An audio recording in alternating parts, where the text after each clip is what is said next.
And welcome to Libertarian Counterpoint. I am your host, James Just. And with me today is Mr. John Cameron, author extraordinaire. And returning from a long bit of an absence from us is Mr. Tyler Kuskie. As we heard last week, Tyler has some interesting things going on with a Freedom Festival coming up in a couple weeks. That's right. It's still coming up. It's gonna be on the 8th. We're gonna be up in Cameron Park it's going to be in Berks Junction, which is kind of an old town. It's right next to Slingshot's Bar, and then we're going to have a few vendors out there. Just a localized event with pro-liberty businesses, pro-liberty organizations, some nonprofits, and maybe a few political stuff. Yeah, and you can hear more about that last week, so you can go back and listen to last week's show, and we'll spend some time with that. All right, so John, tonight we're talking about European regulators threatening Elon Musk ahead of the Trump interview, right? They sent a threatening letter and telling him to be careful about what they talk about because they may be in violation of European laws about spreading misinformation and disinformation and causing social unrest and all the other nonsense that, what are they going to say next? You are... You're thinking bad thoughts. You're thinking, not only thinking bad thoughts, you are disturbing the peace of the king, right? Yeah. That's what's next. It's if you talk to this guy. It'll be the Minority Report here pretty quick. Well, anyway, this clown. That's a great movie. is a regulator. I guess he's basically the European thought police, and he's big for his britches, and he supposedly. He jumped the gun on this letter to Musk. This letter was written like weeks before he sent it, and it was working its way through committee apparently, and they're saying after the fact, based upon the blowback that they got from him sending the letter to Elon, that he jumped the gun, he went rogue on this, and it didn't have EU approval, and blah, blah, blah. And if it had gone the other way and there was lots of approval, they would have been all over taking credit for it. So basically, the ill-defined mumble words of the current overlords, things like with great power comes great responsibility, and you need to make sure that you don't put things up that incite people to violence. Because if you do, then you'll be liable for fines, and you have to walk that line between informing people and not inciting people to violence. And I guess in England, they're defining actually showing pictures of the riots as inciting people to violence. Oh, yeah, so it's basically control without rules, kind of like the EPA here. They decide what's evil and what's bad, and then enforce it after the fact and change the rules, all the rest of that. But this guy's apparently they think this kind of stuff is all right, and really, since Elon's the only one on the planet right now standing up to the overlords, they despise him. Everybody's trying to get him. They've already basically sabotaged his business model by posting false things about hate crimes and Nazis on X that nobody can find except for them, and because he's not knuckling under like Google and Facebook and all the rest of them are, they're out to get him, and he's basically taking his $150 billion thumb or middle finger and pointing it up to the world. What are you going to do? What's hilarious is there was an article in the New York Times that said, the X, Twitter, won't last out this election. It's already losing members and viewership and advertisers. It's losing advertisers because, basically they were sabotaged off and threatened off. But then, nowhere in the New York Times article about it was the mention that something like 1 billion people watched that interview around the planet. That sounds to me like pretty good marketing. Well, the mainstream media doesn't care about the average person, right? No. They care about their own perspective. Yeah, so yeah. What do you think about this? More accuracy. No. Yeah. We don't have to be accurate too. We can make up stuff as well. Yeah. Well, we could. It was But 17 then- billion then actually. If we make it up, it's misinformation. Yeah, I know, right? If they make it up, it's okay. Yeah. Yeah. Yeah. All right. Well, you know, EU regulators aren't the only ones who are being extreme here. We got some guys out of the UK. UK police commissioner has threatened. I don't know how he planned to pull this one off. Has threatened to extradite U.S. citizens for posting online about those riots. And You know, when I first saw this, I got excited because I didn't even know anything about the riots. I was like, I'm gonna go post something about the riots. I want to test them. Yeah. Come and get me. Come and take it. I was excited. And if this gets posted on the internet, UK, I live in Placerville. Come find me. And you can try to extradite me or whatever you want. You know, I will defend myself here. yeah, I think what was it, 260 years ago or so, just about we kicked off the king for a reason. Yeah, 200. I can say wherever the heck I want over to other people in other countries. They cannot come over here and touch me. That is absolutely ridiculous. Yeah. Well, the idea, you should be able to say, I hate that word should, but you should be able to say anything to anybody. I mean, sticks and stones may break my bones, but words will never hurt me. Now they're classifying words as violence. Violence is violence.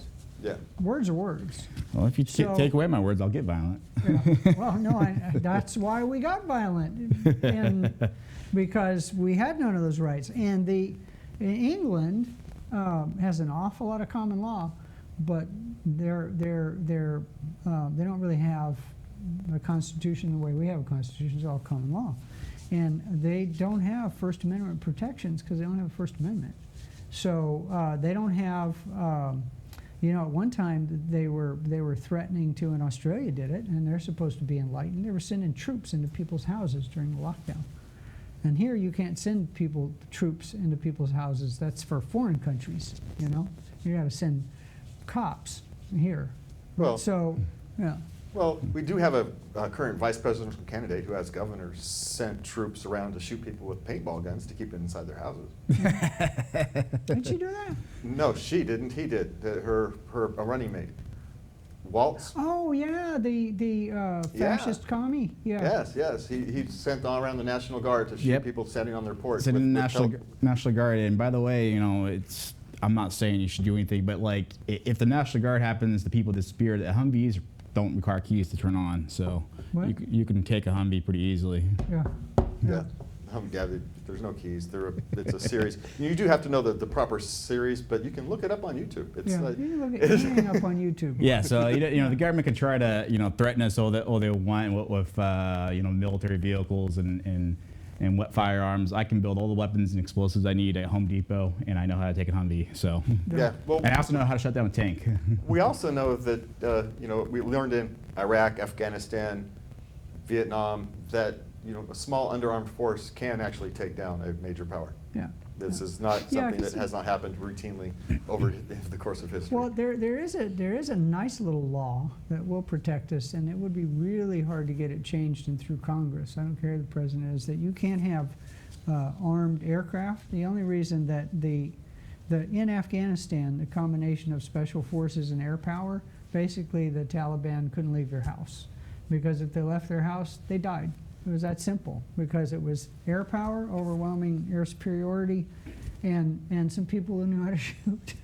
And so, but in the U.S., you can't have jets flying around overhead supporting Nazis on the street. So it's not going to go their way. I'm not saying it needs to. Heaven forbid it comes to armed. Yeah, you revolt. don't need training or better firepower. You just need a large enough contingent force and logistics. To be able to bring food and supplies, and somebody trying to do something they shouldn't be doing. Anyway, back to the UK commissioner threatening to extradite U.S. citizens. I want to watch that fly. I swear to God. What were they thinking? Where Was he is just that? talking to? I guess here's the question: Who it's did an he Andy think vote. was listening? Was he think that the only people who were going to listen to that were the people in the UK, and he's? I think he's politicianing. Posturing. Yeah. Posturing. Posturing. Yep. I don't think that they their own threats are serious. I want to test it. I would like to see if they'll extradite me. So Yeah, but the likelihood is he's trying to talk big to the local audience, and Yeah. forgetting the fact that we're in 2024, and that kind of stuff will not stay with your local audience. Yeah. Well, it is 2024, and the world is becoming madness, especially in the Middle East. And you know who has something to say about that? I imagine it's Mr. Richard Fields. Richard No Fields? middle name. Yes, Mr. No middle name? Really? middle name. I didn't know that. Yeah. That's interesting. Well, anyway, let's see what Mr. Richard Fields has to say this week about. Hi, this is Richard Fields with this week's report from the fields. Hamas leader Ismail Haniyeh was recently killed while he slept in a compound controlled by Iran's Islamic Revolutionary Guard Corps. It's widely believed that the responsible party for carrying out the assassination was Israel. The Israeli government has neither confirmed nor denied those reports. Haniyeh, a peace negotiator for Hamas, was in Iran to attend the inauguration of Iran's new president, Masoud Pezeshkian. Pezeshkian was elected on a platform of seeking peace for Iran.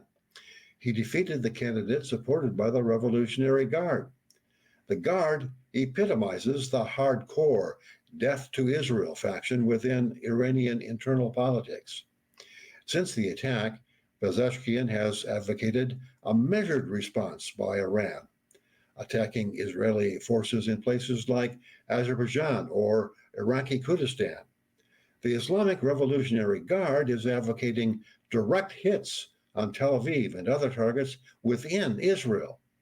Of course, the final decision will be made by Supreme Leader Ali Khamenei. After all, Iran is still an autocracy. The primary interest of the United States in this conflict should be to be limited to diplomacy, aimed at limiting the possibility of escalation of hostilities in Israel's conflicts with Iran and Iran's proxies, Hamas, Hezbollah, and the Houthis in Yemen. Israel is a nuclear power. Iran maybe. We really don't know for sure. A nuclear conflagration in the Middle East could easily escalate worldwide.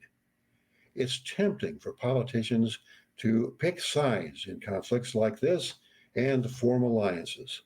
Culturally and politically, we have more in common with Israel, and we should certainly put no constraints on the ability of our arms manufacturers to do business with Israel. But we should not also be buying weapons for Israel. The Israelis have demonstrated over the years that they are quite capable of defending themselves against all threats. They don't need our further economic assistance. By electing the relatively moderate Pezeshkian over the more hawkish Revolutionary Guard-backed candidate for president, the voters of Iran have indicated that they are more interested in peace and prosperity than they are in death to Israel. That's a sentiment that needs to be nurtured and encouraged, not manipulated for short-term tactical geopolitical gain. That's this week's report from the fields. I'm Richard Fields. See you again next week.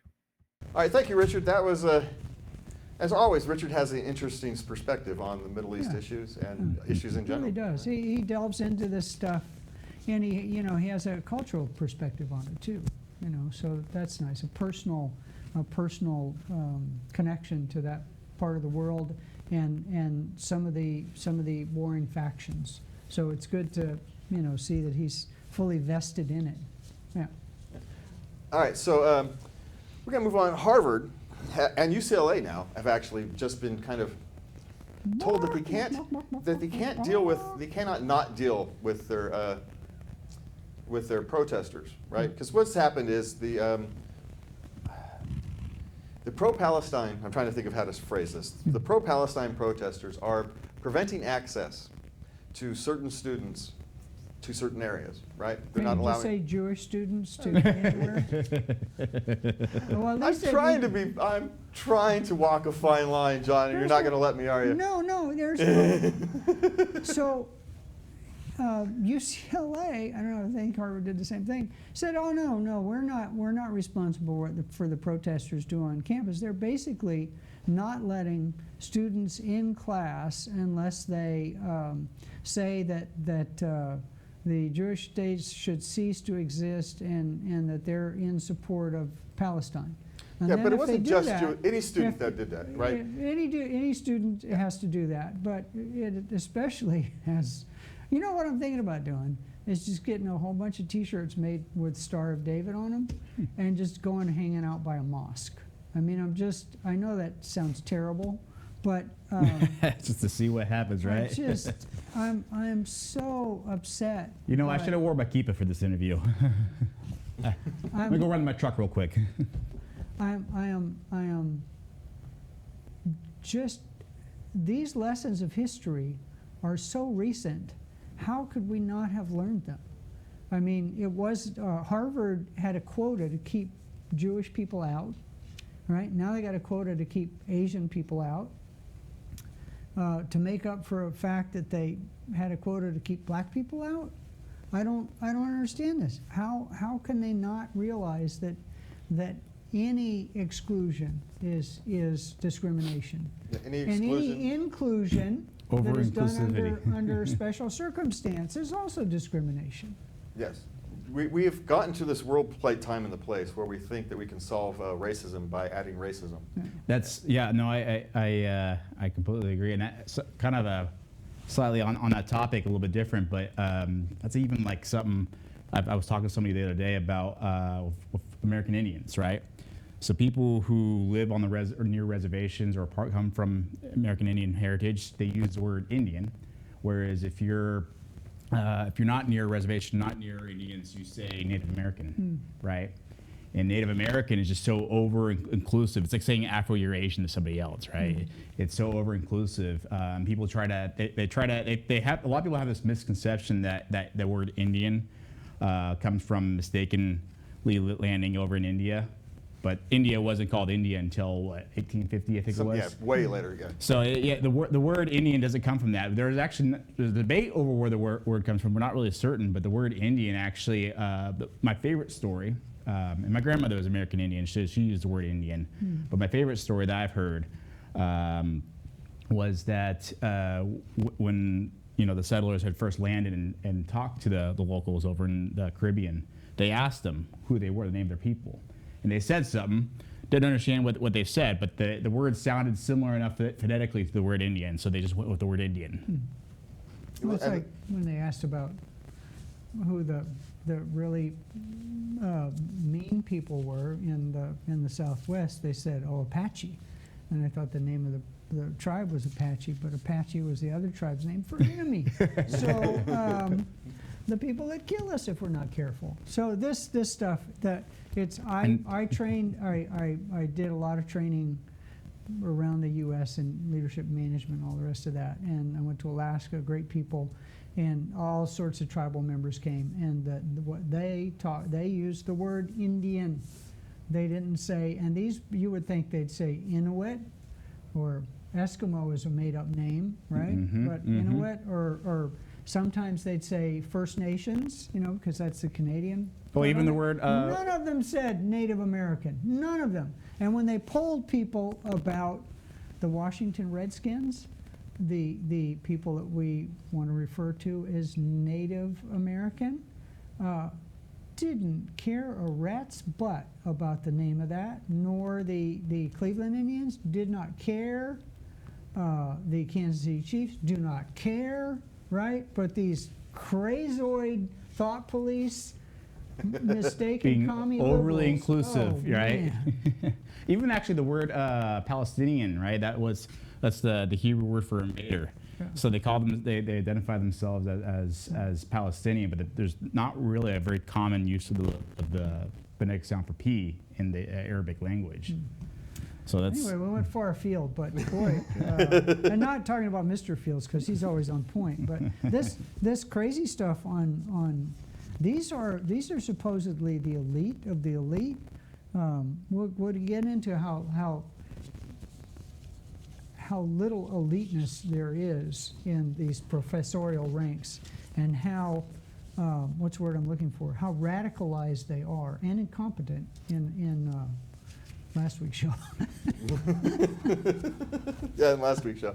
All right, so we've got another. We're talking about incompetent, and whether this is incompetent or not is actually an issue we can discuss. An American writer who lives in Germany, right? He published a satire article using the swastika image, right? And we know in Germany you cannot use the swastika image even if it's making fun of Nazis, right? That's kind of, it's the law over there. And so they prosecuted him. He was acquitted, and now because you don't have constitutional rights in Germany, he's being prosecuted again. Yeah. So are they just going to try and find a jury that's going to convict him? Is this what's just going to happen? Yeah. Come back to America, brother. Why are you hanging out in Germany? Well, you know, the Germans do many things well. I'm wondering, since you brought that up, if the movie, the producers is actually banned in Germany, because there are people in Nazi uniforms marching satirically. I believe it is. You think it Or is? it was. I think they actually may have allowed it now, but I think at some point, when it first came out, I think it was until the 2000s, if memory serves, John. Yeah. I could be wrong, No, because you're asking my I'll memory. look it up later if I remember. But yeah, you know, this is one of those things, and when in Rome, you know, I do have sympathy. As an American, you have sympathy. That's not the way, you know, making fun of the Nazis is the way to keep them away, is kind of how you do this. But at the same time, you're in Germany. You know they have a special relationship with that swastika symbol. Yeah, And same as like if you go to North Korea, you know, just be careful what you do and watch every corner, and don't let the thought police get you. Yeah. Yeah, don't wear a tall. sorry, yeah, don't North wear- Korea's a little bit don't different in wear Germany, A so. white robe and a tall white hat and a mask almost anywhere. It's going to give problems. You know. Yeah, I feel for him, right? I feel for someone being persecuted for doing Yeah. satire and making fun of Nazis. It just seems fundamentally wrong. Yeah. But at the same time, Yeah. you know, you're in Germany, man. Come on, be It's a like- little it's like- smarter. It's like being a basketball player and getting on a plane with some resin in your pipe in Russia. What did you think was going to happen? Yeah, yeah. It's Russia.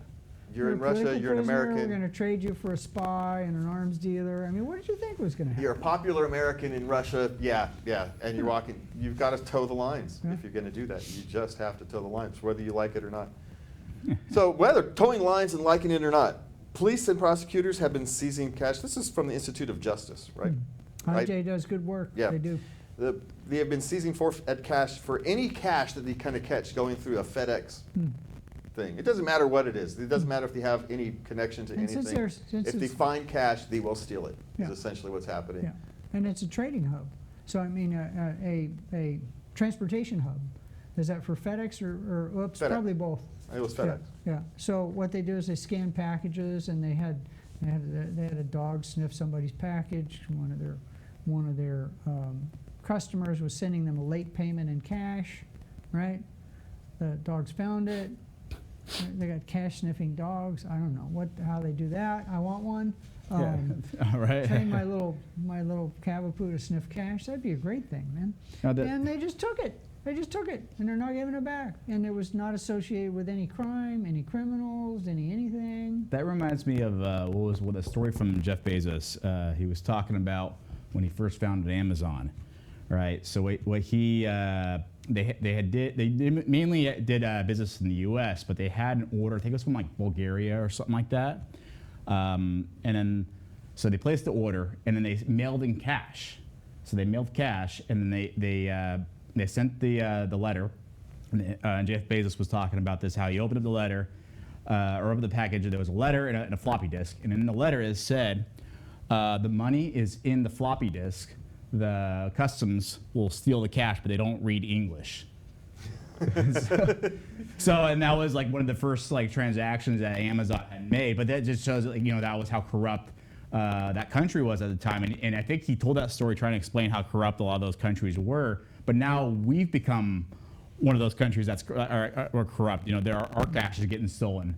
Yeah, our cash is getting stolen. The FBI broke into that Safe deposit. the safety deposit boxes and just stole everybody's stuff Yeah. because of That felt like it. yeah, essentially because they felt like it. Well, because they could. violated their own warrant, Yeah. and nothing has happened to them. Nothing, right? What Nothing would will. we do anything, right? We violate some minor regulation. I park in front of my own house. I pay a higher penalty than the FBI does for stealing people's property. It's really silly. No. But yet this is the I would reality just of ask everybody watching the show, email your congressman right now before you forget and fall asleep to end qualified immunity. and qualified immunity And asset end, decision. right before that, end absolute immunity, then Oh, end yeah. qualified immunity. Yeah, everybody's surprised that If Trump anyone was should have granted immunity, it should be me. Yeah, just give it to me. Well, Trump's only, talk about immunity, and I don't know where. We've got like a Tom stopped minute, me. so So, the people, the overlords are upset that Trump, or presidents, it just happens to be Trump that it was tried, now have the same kind of immunity that the courts granted to bureaucrats. senators and congressmen in 1970 something. and bureaucrats, your average bureaucrat. So Yeah. here's my thing: remove all of it. Okay, fine. Get rid of it for the president. Get rid of it for congressmen. You know, Congress will never vote for that. All right, Tyler, you got 30 seconds to remind people about your Liberty event coming up. Yep, yeah. So don't forget, it's going to be this, I believe next coming Sunday. We're going to be on the 8th. It'll be in the Berks Junction parking lot in Cameron Park. If you look up Slingshots Bar, you'll be able to find it just fine. There'll be a few vendors out there. Come see us. It's free to get in. Doesn't cost you anything. And I think we start around like 2 o'clock, 1 o'clock. Well, I think 1 o'clock on your website. We are out of time. Thank you thank you, Tyler, for joining us. Thank you, John, for joining me. Thank you for watching. Thank the crew for working so hard. Have a good night, and please remember to love everybody. Love everybody.